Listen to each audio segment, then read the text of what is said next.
2024ರ ಲೋಕಸಭಾ ಚುನಾವಣೆಗೆ ರಾಷ್ಟ್ರೀಯ ಪಕ್ಷ ಬಿಜೆಪಿ ಪ್ರಾದೇಶಿಕ ಪಕ್ಷ ಜೆಡಿಎಸ್ ಏನೋ ಮೈತ್ರಿ ಮಾಡಿಕೊಂಡಿದ್ದಾರೆ. ಆದ್ರೆ ಈ ಮೈತ್ರಿಗೆ ಲೋಕ ಟಿಕೆಟ್ ಫೈನಲ್ ಮಾಡೋದು, ಅದರಲ್ಲೂ ಪ್ರಮುಖವಾಗಿ 2 ಕ್ಷೇತ್ರಗಳ ಕುರಿತಾಗಿ ಕಂಟಕ ಎದುರಾಗುತ್ತಾ ಅನ್ನೋ ಪ್ರಶ್ನೆ ಮೂಡ್ತಾ ಇದೆ ಸದ್ಯಕ್ಕೆ. ಉದಾಹರಣೆಗೆ ಹಾಸನ ಮಂಡ್ಯ ಟಿಕೆಟ್ ವಿಚಾರದಲ್ಲಿ ದೋಸ್ತಿಗಳ ನಡುವೆ ಟಫ್ ಫೈಟ್ ಇದೆ. ಮಂಡ್ಯದಲ್ಲಿ ಏನಾಗ್ತಾ ಇದೆ, ಹಾಸನದಲ್ಲಿ ಏನಾಗ್ತಾ ಇದೆ ಎಲ್ಲವೂ ಕೂಡ 2 ಪಕ್ಷದ ನಾಯಕರಿಗೆ ಅರಿವಿದೆ. ಇಲ್ಲಿ ಹೈಕಮಾಂಡ್ ಎಂಟ್ರಿ ಕೊಟ್ಟರು ಕೂಡ ಬಹಿರಂಗ ಹೇಳಿಕೆ ಕೊಡ್ತಾ ಇದ್ದಾರೆ ನಾಯಕರುಗಳು, ಬಿಜೆಪಿ ನಾಯಕರು. ಉದಾಹರಣೆಗೆ ಮೊನ್ನೆಯಷ್ಟೇ ಸಿಟಿ ರವಿ ಕೂಡ ಬಹಿರಂಗವಾಗಿ ಹೇಳಿಕೆ ಕೊಟ್ಟಿದ್ರು, ಅಸಮಾಧಾನವನ್ನು ಹೊರಹಾಕಿದ್ರು. ಇದೀಗ ಪ್ರೀತಂ ಗೌಡ್ರ ಸರ್ದಿ. ಜೆಡಿಎಸ್ ನಾಯಕರ ವಿರುದ್ಧ ಮಾಜಿ ಶಾಸಕ ಪ್ರೀತಂ ಗೌಡ ಹರಿಹಾಯ್ತಿದ್ದಾರೆ. ಹಳೆ ವಿಚಾರಗಳನ್ನ ಮರೆಯಬೇಕು ಅಂತ ಎಚ್ಡಿಕೆ ಹೇಳಿದ್ರು. ಅಣ್ಣ ತಮ್ಮಂದಿರಂತೆ ಚುನಾವಣೆ ಎದುರಿಸೋಣ ಅಂದ್ರು. ರಾಜಕೀಯದಲ್ಲಿ ಯಾವತ್ತೂ ಕೂಡ ನಾವು ಅಣ್ಣ ತಮ್ಮ ಆಗೋದಕ್ಕೆ ಸಾಧ್ಯ ಆಗಲ್ಲ ಅಂತ ಪ್ರೀತಂ ಗೌಡ ಇದಕ್ಕೆ ತಿರುಗೇಟ್ ಕೊಟ್ರು. ಈ ಬೆಳವಣಿಗೆ ಲೋಕ ಚುನಾವಣೆಗೆ ಯಾವ ರೀತಿಯಾಗಿ ಕಂಟಕವಾಗುತ್ತೆ 2 ಪಕ್ಷಗಳಿಗೆ ಅಂತ. ಯಾಕಂದ್ರೆ ಒಂದ್ ಕಡೆ ಗ್ಯಾರಂಟಿ ಅಲೆಗಳ ನಡುವೆ ಕಾಂಗ್ರೆಸ್ ಅನ್ನ ನಾವು ಶತಾಯಗತಾಯ ಮಣಿಸಿಯೇ ತೀರಬೇಕು ಅಂತ ಹೊಂದಾಣಿಕೆ ಮಾಡಿಕೊಂಡಿದ್ದಾರೆ. ಆದ್ರೆ ಈ ಹೊಂದಾಣಿಕೆ ಫಲಪ್ರದವಾಗುತ್ತಾ ಅನ್ನೋದೇ ಸದ್ಯದ ಪ್ರಶ್ನೆ. ಸದ್ಯದ ನಾಯಕರುಗಳ ಮುನುಸು, ಹಗ್ಗಜಗ್ಗಾಟ, ಅಸಮಾಧಾನದ ಹೇಳಿಕೆಗಳು, ಬಹಿರಂಗ ವಾಗ್ದಾಳಿಗಳನ್ನ ಗಮನಿಸ್ತಾ ಇದ್ರೆ ಇದು ಎಷ್ಟರ ಮಟ್ಟಿಗೆ ವರದಾನವಾಗುತ್ತೆ ಅನ್ನೋದೇ ಸದ್ಯದ ಪ್ರಶ್ನೆ.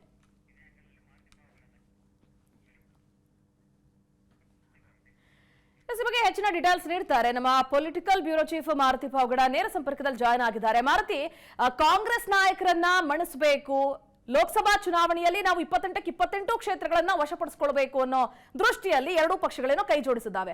ಆದ್ರೆ ಕೈ ಜೋಡಿಸೋದ್ ಮಾತ್ರಕ್ಕೆ ಒಗ್ಗಟ್ಟಿಲ್ಲಿ ಸಾಧ್ಯವಾಗ್ತಾ ಇಲ್ಲ ಅನ್ನೋದು ಗೊತ್ತಾಗ್ತಾ ಇದೆ ನಾಯಕರ ಹೇಳಿಕೆಗಳನ್ನು ಗಮನಿಸ್ತಾ ಇದ್ರೆ. ಇದನ್ನ ಯಾವ ರೀತಿಯಾಗಿ ಡ್ಯಾಮೇಜ್ ಕಂಟ್ರೋಲ್ ಮಾಡೋ ಶಕ್ತಿ ಬಿಜೆಪಿಗಿದೆ ಅಥವಾ ಜೆಡಿಎಸ್ಗೆ ಇದನ್ನ ಏನು ತಡ್ಕೊಳ್ಳುವಂತಹ ಶಕ್ತಿ ಇದೆಯಾ? ಈ ಸಂದರ್ಭಕ್ಕೆ ಯಾವ ರೀತಿಯಾಗಿ ಇದನ್ನ ಉಪಾಯದಿಂದ ಬಗೆಹರಿಸ್ಕೊಳ್ತಾರೆ ಅನ್ನೋದು, ಅವ್ರು ಮುಂದಿರುವಂತಹ ದಾರಿಗಳಾದ್ರೂ ಏನಿರಬಹುದು ಅಂತ ಸದ್ಯಕ್ಕೆ? ಪ್ರತಿಭಾ, ರಾಜ್ಯ ಮಟ್ಟದ ಹಿರಿಯ ನಾಯಕರುಗಳು ವೇದಿಕೆ ಮೇಲೆತ್ತಿ ಕೈ ಎತ್ತಿದಷ್ಟು ಸುಲಭ ಅಲ್ಲ ಬೂತ್ ಮಟ್ಟದಲ್ಲಿ ಕಾರ್ಯಕರ್ತರು ಒಂದಾಗುವಂಥದ್ದು.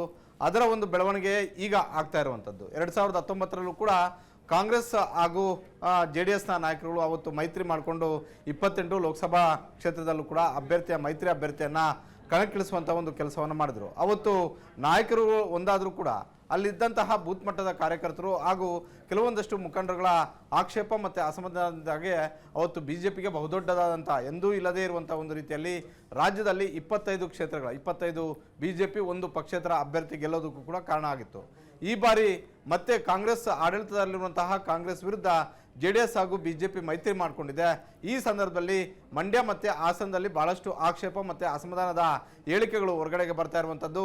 ಒಂದು ಕಡೆ ಪ್ರೀತಂ ಗೌಡ ಮೊನ್ನೆಯಿಂದಲೂ ಕೂಡ ಇದನ್ನು ವಿಚಾರವನ್ನು ಪದೇ ಪದೇ ಪ್ರಸ್ತಾಪ ಮಾಡುವಂಥ ಒಂದು ಕೆಲಸವನ್ನು ಮಾಡ್ತಾ ಇದ್ದಾರೆ. ಹಾಸನ ಮತ್ತು ಮಂಡ್ಯವನ್ನು ಬಿಜೆಪಿಗೆ ಬಿಟ್ಕೊಡ್ಬೇಕು ಅನ್ನುವಂತಹ ಹೇಳಿಕೆಯನ್ನು ಕೊಡೋದರ ಮುಖೇನ ಒಂದಷ್ಟು JDSಗೆ ಟಕ್ಕರ್ ಕೊಡುವಂತಹ ಒಂದು ಹೇಳಿಕೆಯನ್ನು ಕೊಡ್ತಾ ಇರುವಂಥದ್ದು. ಜೊತೆಗೆ ನನ್ನ ಸೋಲಿಗೆ ವಿಧಾನಸಭಾ ಚುನಾವಣೆಯಲ್ಲಿ ನನ್ನ ಸೋಲಿಗೆ ಅವತ್ತು JDS ನಾಯಕರುಗಳೇ ಕಾರಣ ಅನ್ನುವಂತಹ ಒಂದು ಬಹಿರಂಗ ಹೇಳಿಕೆಯನ್ನು ಕೊಡ್ತಾ ಇದ್ದಾರೆ.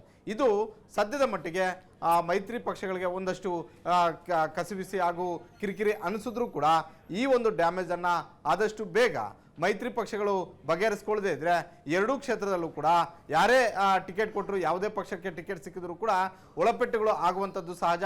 ಅದು ನೇರವಾಗಿ ಕಾಂಗ್ರೆಸ್ಗೆ ಅದರಿಂದ ಲಾಭ ಆದರೂ ಕೂಡ ಹೇಳೋದಕ್ಕೆ ಆಗೋದಿಲ್ಲ. ಹೀಗಾಗಿ ನಿನ್ನೆ ಅಮಿತ್ ಶಾ ಅವರು ಬಂದಾಗ ಇದನ್ನೇ ಸೂಕ್ಷ್ಮವಾಗಿ ಹೇಳಿ ಹೋಗಿರುವಂಥದ್ದು. ಅಭ್ಯರ್ಥಿ ಆಯ್ಕೆ ವಿಚಾರ, ಸೀಟ್ ಹಂಚಿಕೆ ವಿಚಾರ, ಯಾವ ಕ್ಷೇತ್ರ ಯಾವ ಪಕ್ಷಕ್ಕೆ ಕೊಡಬೇಕು ಅನ್ನುವಂಥ ಒಂದು ವಿಚಾರ ಕೇವಲ ದೆಹಲಿಯಲ್ಲಿ ಅಷ್ಟೇ ತೀರ್ಮಾನ ಆಗುತ್ತೆ, ಯಾರೂ ಕೂಡ ಇಲ್ಲಿ ಮಾತಾಡಬಾರ್ದು ಅನ್ನುವಂಥ ಒಂದು ಹೇಳಿಕೆಯನ್ನು ಕೊಟ್ಟಿದ್ರು. ಅದಾದ ಬಳಿಕವೂ ಕೂಡ ಪ್ರೀತಂ ಗೌಡರು ಇಂಥ ಒಂದು ಹೇಳಿಕೆಯನ್ನು ಕೊಟ್ಟಿರುವಂಥದ್ದು.